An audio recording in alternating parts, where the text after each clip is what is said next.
Welcome to this afternoon's presentation of Vignettes into the Life of Woodbridge Ferris. My name is Danny Harris, and I will be reading the role of Helen Ferris this afternoon. My name is Spence Flory. I will be reading the part of Jim, a current FSU student. My name is Jasmine Clark, and I will be reading the student Margie. My name is Andrew Sweet, and I will be reading the student Bill. My name is Dwight Essetel, and I'll be reading the part of businessman Ferris. My name is Brett Atwood, and I will be reading the part of teacher Ferris. My name is Diana Martin, and I will be reading the part of Tommy and Lady in Crowd who gets her head red. My name is Abby Holmes. I'm playing the part of young Ferris and a Skinner boy. I'm Gerald Smith, and I'm playing the role of narrator in Ferris 3. I'm Kate Schwartz, and I will be playing the role of Mrs. Smith and the policeman. Elizabeth Murphy, and I'll be playing the part of narrator in Ferris 2. I'm Tyler Easton, and I will be playing the part of Woodbridge's father, Mr. Knapp, and the 6-foot-tall city boy. I'm Brendan Compton, and I will be playing the part of Ferris 1. Our presentation starts with 3 college students meeting in the Flight Library. Our professors just give us too much work. Well, the university does require plenty of homework, and it insists on students with brains. Then why are you here? Jim, Bill, settle down. Our professor gave us this stupid assignment, and we've got to do a ton of research. What's it about, Margie? We've got to make a group presentation on the founder of this university, Woodbridge Ferris. He was born way back in the Stone Ages. Why would we be interested in somebody like that?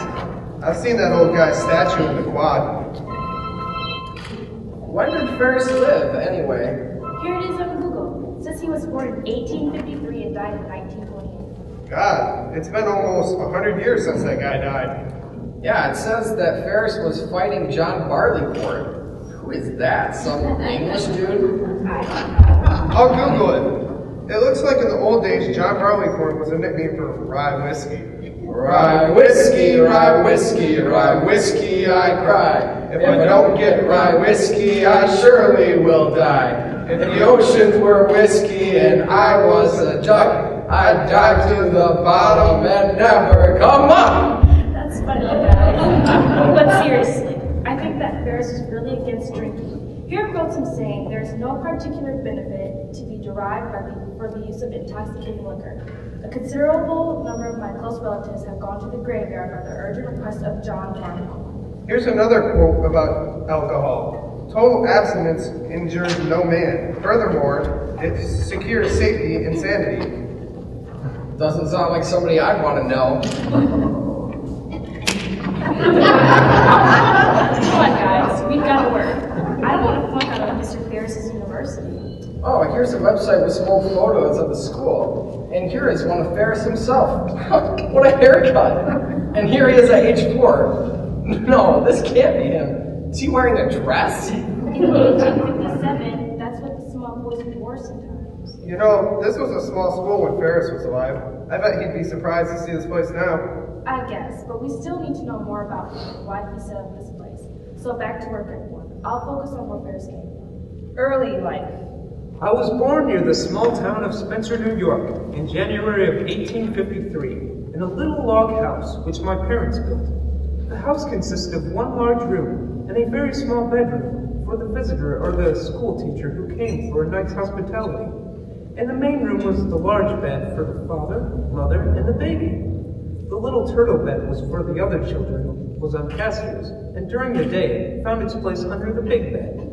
A large cook stove with an oven occupied a conspicuous place in this room. In this one room, Mother cooked and did all of her work.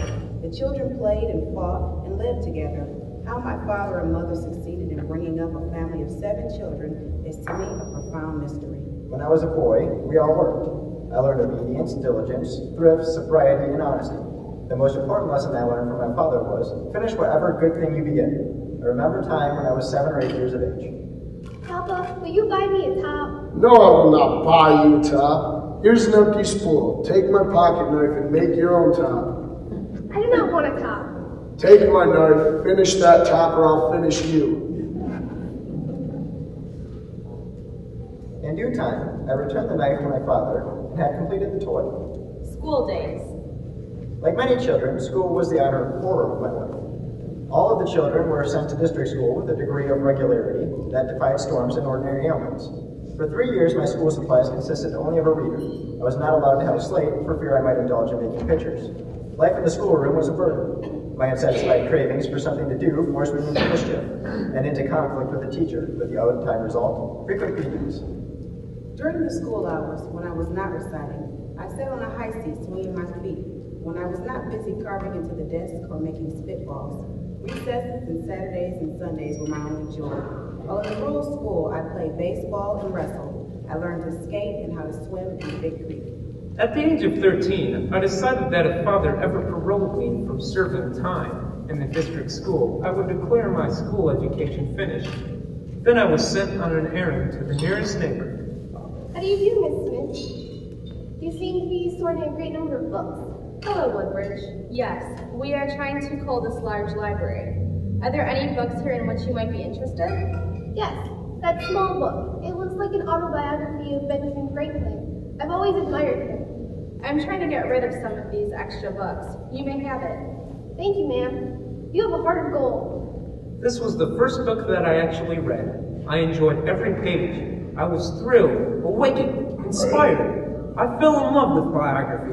I foolishly assumed that I could do what Franklin had done. At age 14, I entered the academy in Spencer, New York, 3.5 miles from my home. I walked to and from school. My classwork compared favorably with that of other pupils, except in English grammar.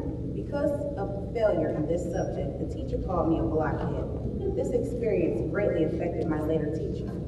In all of my schoolroom work, I have never called any human being a stick, a blockhead, or a bonehead. Ferris as an educator. At the age of 16, I attended my first Teachers Institute in Waverly, New York. Near the close of the second week, after passing an examination, I received my certificate. My first teaching position was at a country school in New York State. A week or two previous to the opening of the school, I called on Mr. Knapp, a member of the school board, begging to be hired. Didn't you receive our word? No. We've been unfortunate in hiring teachers. Last winter, our teachers were failures, and we felt that this winter we must exercise more care in hiring. You are without experience, and besides, you're too young to be a teacher. Have you employed a teacher for this year? Not yet. Then I will make you a proposition. I am here. I will teach 1 week. If I fail, I will charge you nothing. If, in your opinion, I succeed, I will teach your school for 4 months, $28 a month, and board around. On November 15, 1869, I began teaching. On the first day, I looked into 13 faces, paralyzed with fear. I asked God to perform a miracle, to transport me back to my father's house. Then I made the greatest speech of my life. I have come here to help you, boys and girls, if you will let me. The first and second nights, I walked with 3 of my pupils, the Stenner boys, to their home 1.5 miles from the schoolhouse. After the meal, the boys solved a few arithmetic problems. Later, we cracked nuts, ate apples, and told stories. The next morning on the way to school, the shortest of the Stenner boys, 6'3", said, Teacher, if Mike Robbins makes you any trouble, raise your hand and we will throw him out. So much for my first experience of teaching. Normal training. In August of 1872, I entered Oswego Normal and Training School in Oswego, New York. You talk about town versus gown today. We had the same thing. There were city boys and normal academy boys.